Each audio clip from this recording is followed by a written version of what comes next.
Welcome. Welcome to the Deal Doctor live stream. It's 1 o'clock on Monday. Thanks for joining.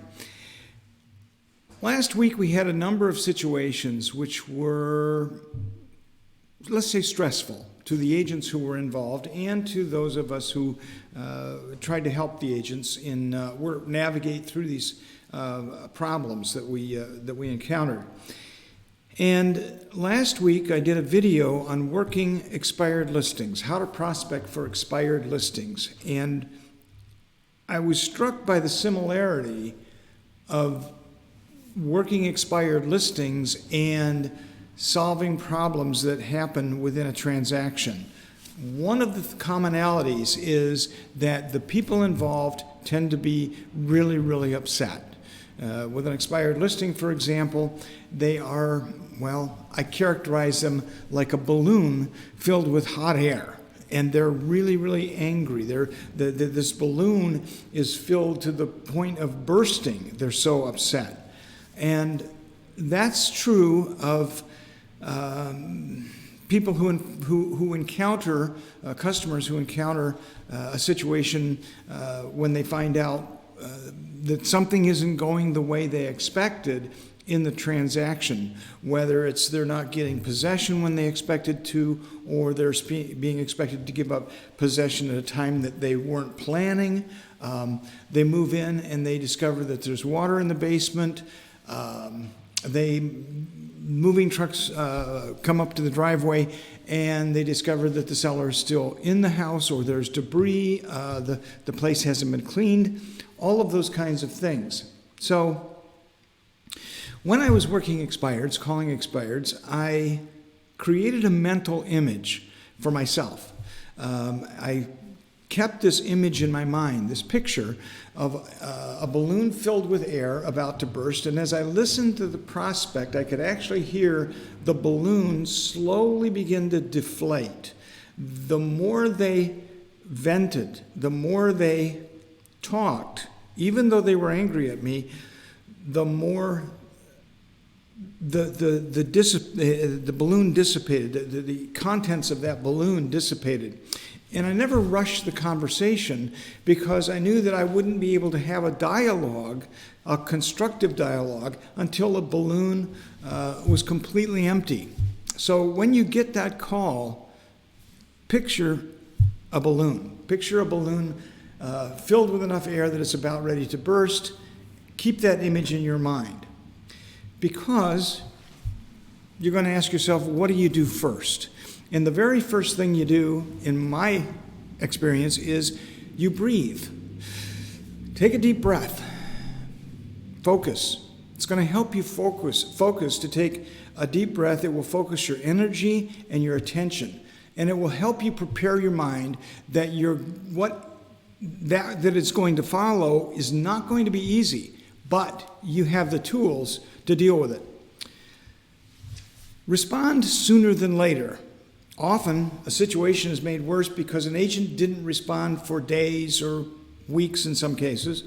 And the more the client feels that they are being ignored for a longer period of time, the more angry they will get. So it's best to deal with it head on and early than to let it wait and have them fester. This past weekend, my neighbor came over and was in a panic because she had been hacked and she was afraid that her banking accounts were going to be compromised. And once I helped her breathe and said, it's going to be okay, we called the 24/7 hotline for the bank, and we got bounced around on their emergency hotline for 2 hours. We never actually got to anybody who could help us, and that was very, very frustrating and very upsetting to her. The more we got bounced around, the more we got upset. And anyway, she was so angry by the time that she had gone through that process that she said, you know what, if I can't reach them on a weekend or an evening to block my credit cards, then I don't need to have my accounts there.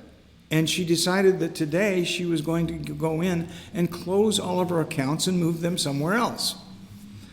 Well, Imagine that happens in real estate too. If clients aren't getting answers quickly enough, they're going to go to whatever resource they can to get an answer, whether it's to call the broker or to call the Grand Rapids Association Realtors, Lara.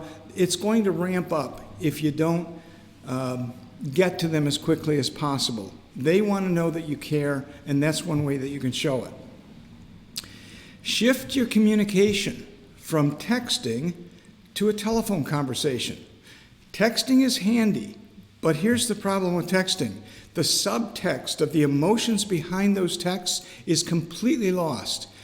Get on the phone and talk to them. Have a dialogue. Open the conversation up. Then, after you've talked with them and you've reached some course of action, recap what you've said in that conversation in an email. You're going to find that if you do that, it's going to lower the temperature of the room. It's going to make them feel as though you're really paying attention to them, you're really there to help. No matter what they throw at you, stay focused. Avoid taking it personally. Like my neighbor, they may be panicked when they call you, and they're looking for some help. It may not sound like they're like that when they're lashing out at you, but it's important that you hear it as a call for help. Stay in control. Avoid engaging in the drama. If you engage in the drama, you're going to take on their anger or their frustration, and it's only going to escalate the situation. Stay in control. By the same token, set boundaries. Abusive language, tone, obscenities, not acceptable. And you can make that clear to them if they head down that road. Say, I understand you're upset, but I want this to be a civil conversation, and if it can't be, then maybe we need to talk at another time. But I won't accept being verbally abused or have obscenities hurled at me. And you have every right to enforce that if they continue. So, set boundaries. Once you've done that, let them vent. Let them get it out. It may take a minute. It may take 20 minutes. Let that balloon deflate. And only after that balloon is empty will you be able to have a productive conversation. Be empathic. Feel what they're going through. Really, truly feel what they're going through. Listen. Really hear them. Put yourself in their chair. Imagine how you would feel if you were dealing with whatever issue they're calling about. A basement flooding, pile of debris, a cellar is not moved out, a moving van sitting in the driveway, getting a call that they want to put up a jungle gym in the backyard before the seller's possession time is over. Or, how about this one? We get this call a lot. They want their EMD released, refunded to them today because they terminated a contract based on inspections or their mortgage was denied. They don't understand that we have to abide by occupational code, by the law in Michigan, which says that we have to remain a neutral party when it comes to EMDs. They don't understand that. Why? I'm going to come back to that a little bit later. And talk a little bit about how we can manage expectations. So, once the balloon is deflated, begin the process. Step 1, acknowledge them. They need to know that you heard them, that you're hearing them now. You need to hear their pain even if you are not really the person who caused it. They need to know that you understand. Clarify, and you can do that in a number of ways, like, I get it, man, that's an awful situation. I'm sorry you're going through that. I'm hearing what you're feeling right now, and I really want to help. Something as simple as that can help them decompress and for them to take a deep breath and work with you as opposed to working against you. Clarify their concerns. What do they want and when? Is that possible? Is it something you can give them? What if it's not? Well, you got to stay in your lane. Never promise something that you can't give. If they call you and say, hey, I want my EMD refunded because I terminated the contract based on the inspection contingency, and you say, great, no problem, I'll get on that and you'll have it in the mail by 5 o'clock today. That's not something that you can promise.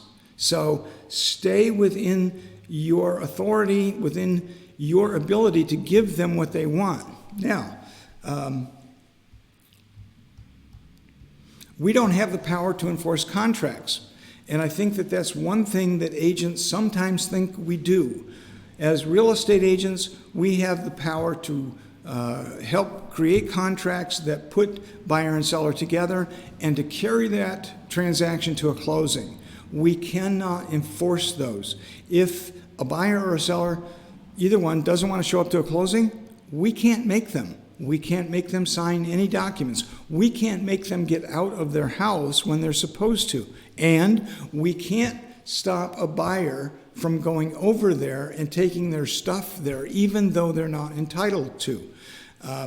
One of the calls we got today was, can a buyer closed on the property, can that buyer get in and show the property, which is being lived in by the seller for a period of, I think, 60 days, can they get in and show the property to prospective tenants and or prospective buyers of that property? They're thinking about flipping it or renting it. Well, the answer is probably no.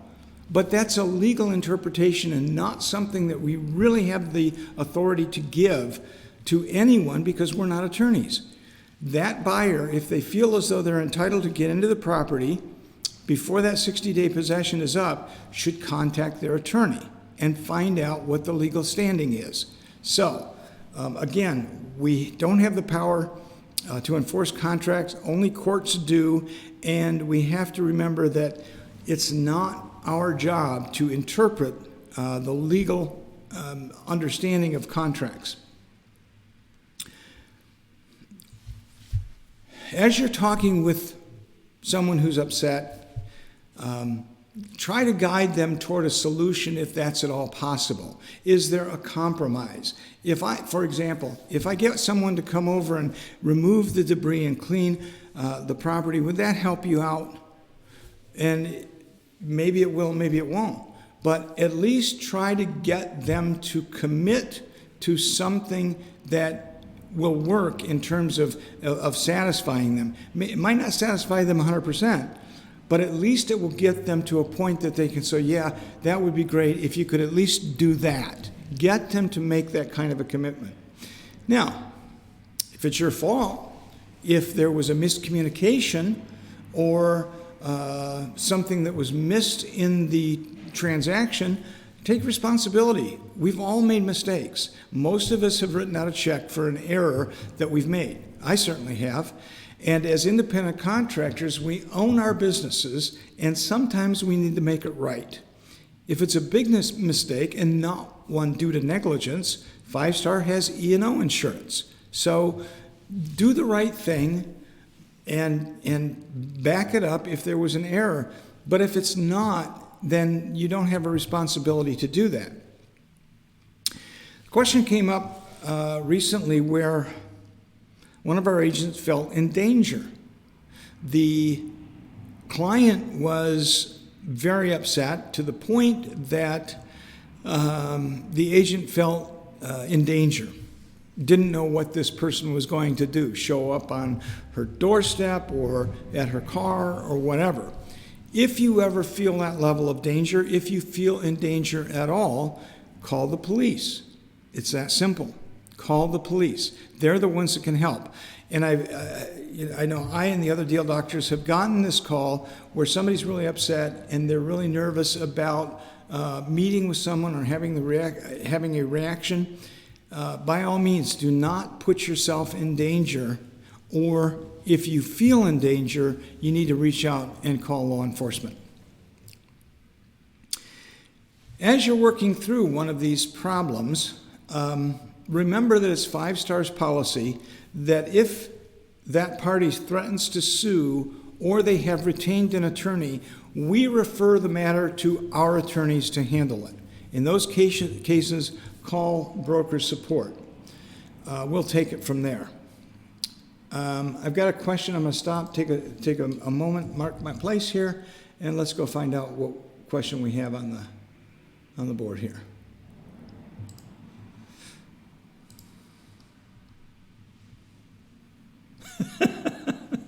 Oh, Eric, no. No. You can call the deal doctors for their legal opinion, and we will tell you, no, we can't do that. So we have to be very careful about staying in our own lanes as deal doctors. We can't interpret, make a legal opinion on a document. We can only share our experience as a broker. So thanks for the question, Eric, but we know the answer to that one. Moving on, nobody enjoys these situations, no one at all. None of us like to get the call that somebody's upset. Our future business depends on having satisfied clients. And so the question is there a way that we can reduce those chances of having bad situations occur? And the answer is yes, we can. There are a lot of things that we can do which help to prepare clients for bad situations, one of which is manage the expectations from the very beginning. For example, the idea that they can get their earnest money deposit refunded immediately stems from the fact that nobody has explained to them how EMDs work, that they're not simply refunded because you change your mind based on the inspections about buying the house. There's a process that has to go through, one of which is requires a mutual release. So manage your expectations. That's the number one reason that these types of conversations occur, because the client expected something else. They thought they were going to get possession 10 days after closing, for example, even though the funds did not disperse until 3 days after the closing.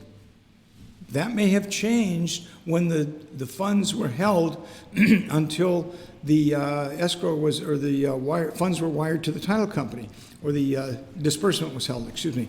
So that could potentially change the closing date. The way to avoid having issues later is to get it in writing. Have the parties come to an agreement when that happens, so that you can get them both to agree when the keys are going to be exchanged, what date and what time. Not 10 days from now, but this specific date and time, for example. Somebody waives the inspections, but didn't expect that the basement was going to flood because the seller didn't disclose the water problem on the seller's disclosure form. Well, now what? Well, I don't know. The issues between the buyer and the seller, we're not the ones who created the problem, but we can tell them to contact an attorney. We can tell them that they probably should seek legal counsel as to the remedy. It's not between the agents, it's between the buyers and sellers. The other thing is, best way to manage expectations is to make all agreements very clear in writing. In the purchase agreement, state a specific date and time for the exchange of keys, as I mentioned. Include a substantial amount for tenancy in sufferance. In other words, if a seller stays beyond their agreed upon possession period, what are the damages per day that the buyer is experiencing, and write that in. And I usually write $400 a day. Well, that's a bunch of money after 30 days if they've stayed that long. So it does encourage people to get out. It puts some teeth into a contract to make it enforceable. And if they can't get the situation enforced, they can file for damages and have a substantial amount there to collect as damages. A big one, though, is how to avoid these situations. Review the FSRE pre-offer addendum with them before you write an offer. Today's real estate transactions are more complex than ever before, and consumers are more litigious than ever before. The pre-offer addendum helps clients understand what to expect through a real estate transaction. Now, if you're not aware what the pre-offer addendum is, it is a form that 5-Star created to sit with clients and explain these documents to them.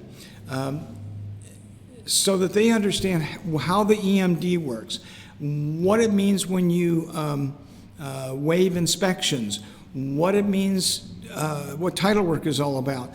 It goes through about a page and a half or so of items that they initial so that they understand it. One of the big problems that we run into is with dot loop and the way that we do transactions today electronically.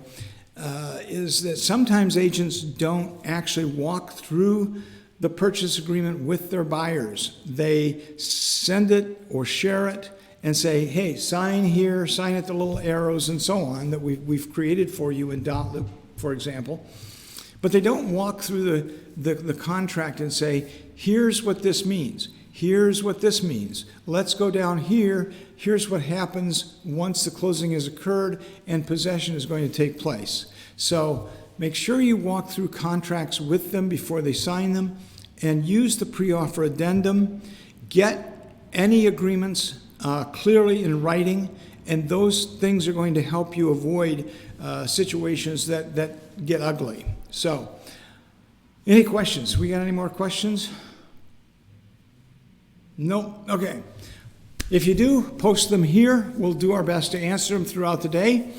Thank you for joining, and we'll see you next week.